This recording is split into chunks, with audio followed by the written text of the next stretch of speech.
From the halls of Montezuma to the shores of Tripoli. What's up, y'all? What is up? This is Anthony Glenn checking in with the Sit Rep podcast where we help you win in real estate. And today we have Bruno, my man, B-Funk. What's up, dog? Hey, what's going on, guys? Hey, I got Bruno Nascimento, one of the top producing agents in the office, and we're going to be talking about the 5 things that a realtor has to look out for and a buyer has to look out for when getting a VA offer accepted. We got a lot of great information that we're going to be kicking. First and foremost, thank you for joining us today on the Sit Rep podcast. Thanks for having me. All right. You out here winning in real estate, putting a lot of people in homes, right? That's the goal. I mean, that's why we do what we do. Outstanding. Well, let's straight unpack this, man. Let's get straight to it. Now let's paint a scenario for the audience. So this way you guys know what it is that we're talking about today. The offer got accepted. It's a VA offer. We're going to talk about getting the offer accepted, what an earnest money deposit is, what the home inspection looks like, why that's important. The 4th thing we're going to be talking about is disclosures and contingencies, okay? Let's start with getting the offer accepted. What is Bruno doing right now that's different from any other agents that's getting offers accepted in this market? Give me some quick nuggets. So I think the biggest thing is that people get so wrapped up around the purchase price, right? When price matters, but it's not the end all be all, right? It's communication. It's reaching out to the listing agent and figuring out exactly what it is that the seller is looking for and trying to mesh what the buyer's needs are with the sellers and making it so that at the end of the day, it's a win for everybody. Right. And now I know that you do a couple of things that's unorthodox, right? You focus on writing the right offer on the house. And I remember hearing you say something that kind of resonated with me. You said the right house over the fast house and managing the expectations of the client so they know that they're going to get some offers not accepted. How do you overcome clients that get a little edgy, right? That first communication is very important, right? It is, and that's really to try to help, like you said, help set the expectations for them early on. So I think if you lay it out, then they know exactly what to expect, and then the idea is to get the momentum going and to keep them right, even though they're going to come across homes that they're going to like, and sometimes it's not going to get accepted, but it's teaching them to kind of have persistence and perseverance and kind of hang in there, and then eventually trust the process. And and that's what I tell everybody. My promise to you is that I will find you the house. I just need you to stick with me, have patience, trust in me that I'm not going to put you in a bad position and just get you a house just for the sake of getting you a house. That's a good one, man. Would you say that's called endurance, right? You have to make sure your clients most definitely have some endurance in regard to how the market is swaying, right? Because they have the power, because they have the money, right? Exactly. Okay. So after that offer gets accepted, now it's congratulations and the EMD, the earnest money deposit, right? So that's the second step. The offer gets accepted, you open up escrow, and then you get the earnest money deposit. What is a conversation that you have with the clients about the earnest money deposit, and why is that deposit important? So I kind of let them know up front, right, early on what it is that we're going to be putting the money down in for, right? So the earnest money deposit is really what allows you as a borrower, right, or the buyer to have some skin in the game. The seller's going to take his home off the market, so he's not going to be accepting any offers, and he's not going to be doing any more showings. Right, so what he has to lose is not getting any more marketing for the house and losing out on potential clients. So for you to be able to have some skin in the game, that's when you put the earnest money deposit that goes in. It goes into the escrow company, which is the third party that's involved in the transaction that handles the collection of monies and basic paperwork that gets signed by both parties. Now, I know one little topic that you do, one little trick that you do is that since it's a VA deal, FHA requires a 3.5% down, conventional, sometimes 10 to 20% down. You keep the deposit low for the veterans. Why do you do that, and why is it important? Because at the end of the day, it's where the big thing about the benefit of the VA is not having to come out of pocket, as much as you would if you were going conventional FHA and things like that, right? So, really it's communication. So going back to the first point that you mentioned, communication with the buyer so that he understands exactly what it is that they're coming up across. so that it's never a moment of surprise, right? So the earnest money deposit, they know and understand that that money will then be applied towards their closing costs. Ooh, okay, we cooking with hot grease now. So Bruno just dropped them chicken nuggets off at Chick-fil-A. Now we about to get to the meat and potatoes. I love it, man. So basically, essentially what he's saying is that the earnest money deposit and the down payment is different, but that is collateral to take the home off the market. That's what you said, right? Exactly. Now the closing cost is outside of the earnest money deposit, but you did say that in this market, sometimes that earnest money deposit could be used towards closing costs, correct? Correct. Yeah. So, I mean, every time, the earnest money deposit, if you have closing costs that are due at the end of the transaction, that money will get applied to it. If we're able to work something out in the deal to where I can get the seller to give back some concessions, and even though it's a seller's market, it's hot and everything else, it is still possible to get seller concessions. It is still possible to get seller concessions. We have one that we're closing this week on Friday, and we are getting $16,000 of seller concessions back to a VA borrower. Okay. All right. Now, right now we just took off, and y'all heard it right now. We're in sunny Southern California where people are writing $20,000, $30,000 over asking price.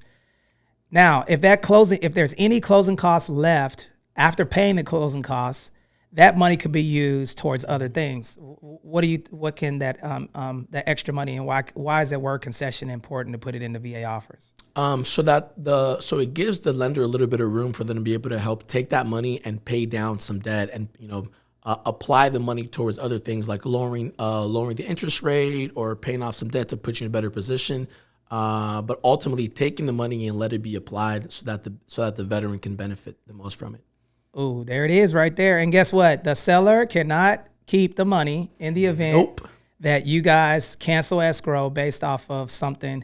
It is a neutral third party, right? So a lot of times those realtors, the reason why Bruno basically keeps the earnest money deposit down is because he knows that the more money that you have in escrow, then the chances that the client can sue for damages. But that's also leads me to the disclosures and things of that nature. So the first is getting accepted. The second is the earnest money deposit. Now we're going to talk about the home inspection, okay? The home inspection checks the plumbing, heating, air, electrical, foundation, and roof of the property. But why do you suggest, why is it important for a buyer to do one?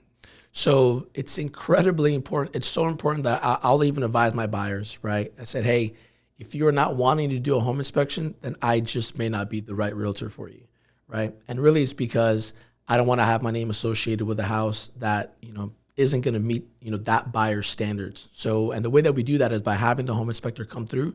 He's going to look at the house, check all the items that you kind of went over.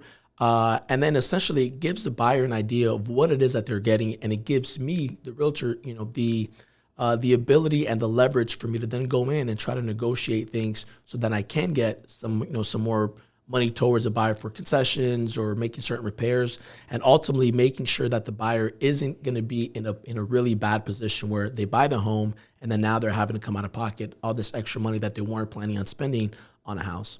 Oh man, that's good, man. So tell us about the $16,000 credit, and then how did you negotiate that? And then we'll move from the home inspection to the disclosures.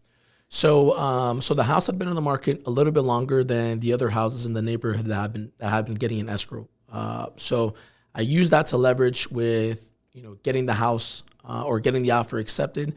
And then by doing exactly that, doing a home inspection, the home inspector came through and said, hey, we have X amount of repairs that were needed to do to the roof.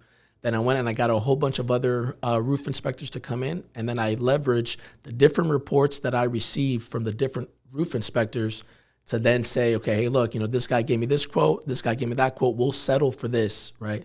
And then little did they know that I already had another report that was going to be less than the amount that we had already negotiated. So then the sellers applied that money back to us. Oh, man, that's great, man. So you got some closing costs closed.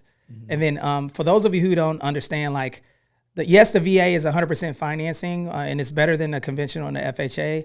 But the most important thing is if you can get concessions or any type of additional credits from the seller, it's good to utilize that to buy down. So that's good negotiation tactic. And then also to ask, why is it important to go with an experienced VA loan agent? Because I'm pretty sure most agents would not have asked for those things or try to get that closing cost out of fear of losing the deal. So what makes you conditioned to be able to ask for that closing cost when you get at a standstill on the repairs that need to be done? I mean, and that's where it goes back to the communication, kind of setting the expectations, right? So I try to condition my buyers to be ready to, if we have to cancel on the transaction, we cancel on the transaction, right? So then what that does, it kind of sets you up to where you are, one of those where it is a seller's market, but you as a buyer, you are not a hostage. You know what I mean? And then it's helping to understand that it's like, they have the house and you know what? They don't have to make any repairs, but you as a buyer, you don't have to buy anything either. So as long as you can understand that, it gives me more leverage and it makes me more comfortable to really kind of press the envelope, to make sure that we're ultimately getting exactly, what the buyer needs. That's good, man. So we've talked about the home inspection. Now let's transition to the disclosures. Mm-hmm. Why? Very important. So after escrow is opened, you put your earnest money deposit down, you do your home inspection, and then the disclosures come out. Why is it important for you to understand how to read them as an agent, and what are the disclosures for? What are you seeing that's on the disclosures in the title report?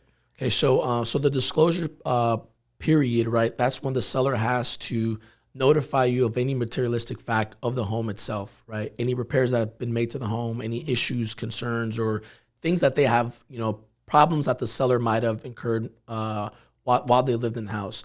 If there are solar panels, right? This is the time that you'll get to really be able to, look at the contract of the solar panels, because solar, there are so many different types of lease where, you can either, you can finance the solar panels, you can lease the solar panels. There is this thing that, a lot of people don't know about. There's a power purchase agreement. There are so many different types, and it's, on you to kind of pull the contract and read the fine print, right? Take the time to not just, sign documents and push them out, but, deep dive and kind of look behind it.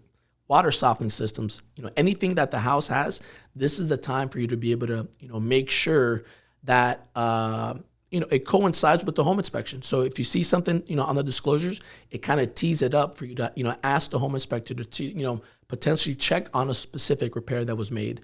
So that the buyer, again, it's, at the end of the day, it's you acquiring a home, but it's something that you're comfortable doing. And it's something in good condition. That's good, man, because I know when you roll through properties, you'll see like there's a repair leak because you can see, from the ceiling and stuff like that. And then if they didn't disclose it, that's where the agent comes in as a professional and says, hey, we noticed that there was a repair where it happened. So sometimes you have to question. And if you're not a seasoned agent like Bruno, okay, like myself, you wouldn't be able to ask those questions because they're mostly interested in selling your home and getting a commission versus making sure you're not getting into a bad situation. I don't want to glaze. I know we're cooking with fish grease and we're rolling right now, y'all, and y'all getting all of this juicy stuff, but he glossed over something that I want to highlight. Solar systems and water softening systems typically will put a lien on properties, right? So what happens in some cases, people think they're putting solar, and when you're transferring it, right, they think they just get that solar. But what have you seen in your experience with those water systems? They have to be paid off, right? Mm-hmm. So talk a little bit about that. So a lot of people don't understand the different contracts of the solar, like we mentioned. So then what ends up happening is when you get ready to sell the house, sometimes people think that they are able to just transfer something over, and that may not be the case, right? And I'm telling you, I've dealt a lot with solar panel transactions, and I have used, the knowledge and experience that I have to my advantage. And I've had at least 3 transactions where I came across where we were, acquiring the property. They swore up and down that it was going to be transferable. But then when I read the contract, I said it's not. So then, we're days away from closing, right? And then it just so happens that, the solar panels had to be paid off, and it wasn't going to be paid off by the buyer. So the seller had to, pay it off. And now the buyers have assumed solar panels that are completely paid off, because without that and that lien that you mentioned, that the sale and the transaction can occur.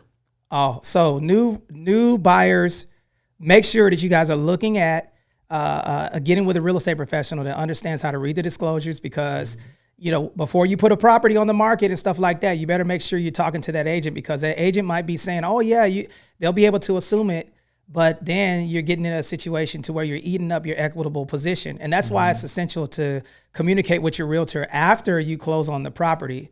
Now that we've talked about the disclosures, let's talk about the contingencies and the timeline within the contract, okay?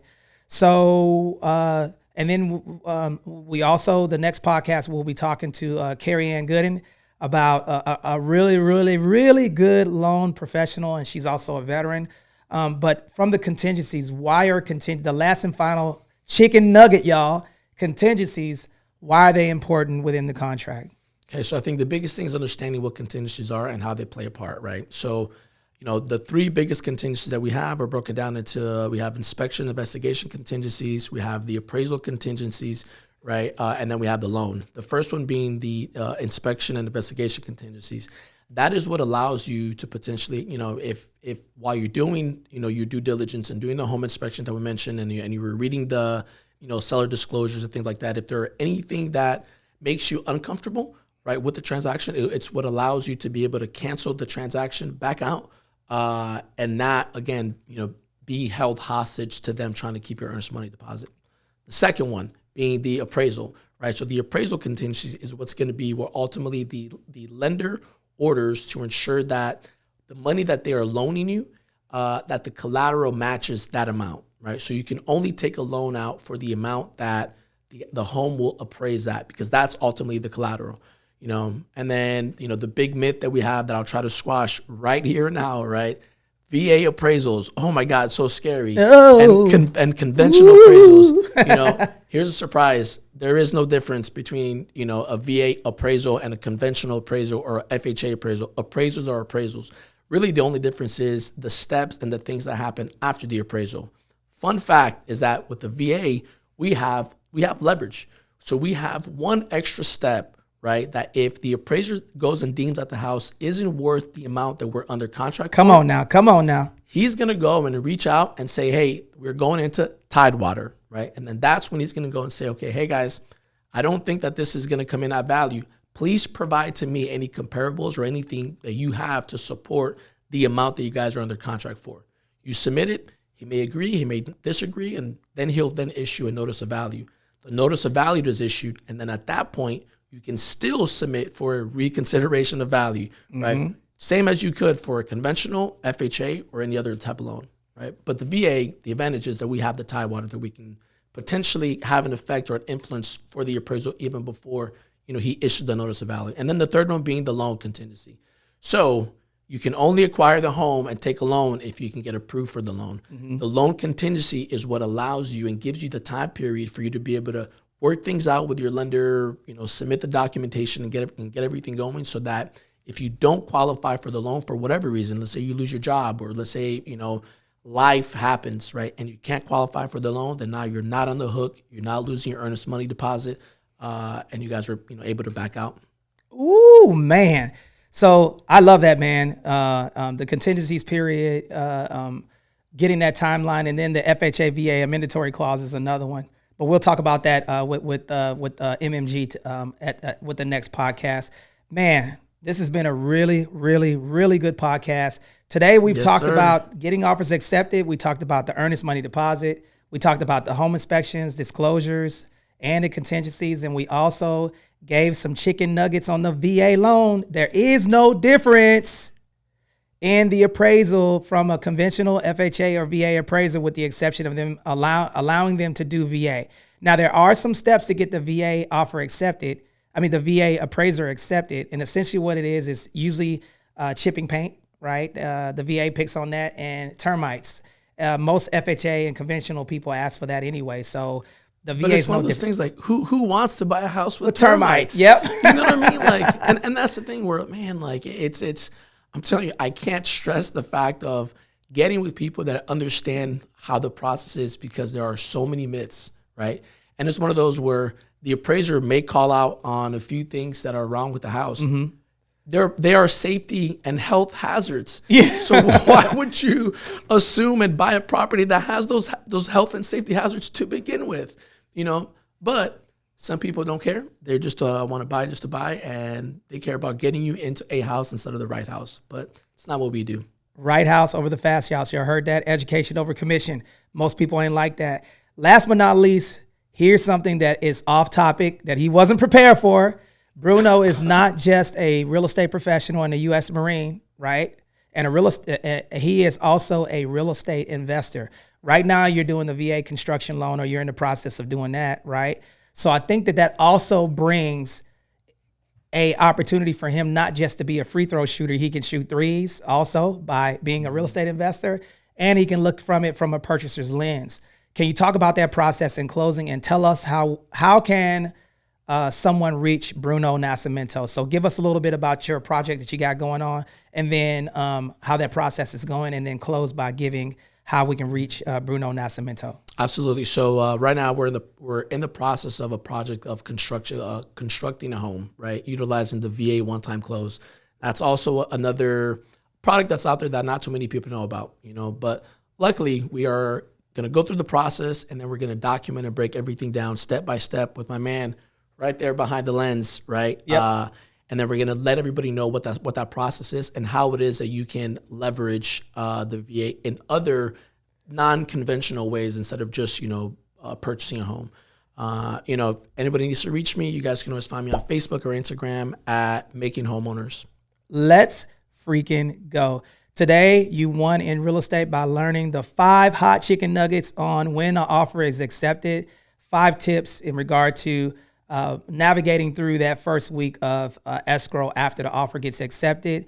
And then make sure you follow us on wire10k.com, and make sure you're following the Sit Rep podcast also, so you can get more nuggets. And listen, coming to a theater near you, we are going to be documenting that VA construction loan from dirt in shovel in the ground. So you don't want to miss it. Make sure you're following the Facebook group too, Win in Real Estate. And then also, if you can't find us, wire10k.com, and then also Bruno Nascimento. One more time with your website. So we have bruno10k.com or Facebook, Instagram at Making Homeowners. Let's freaking go. Anthony Glenn and Bruno, Veteran Homeowners Club, Win in Real Estate.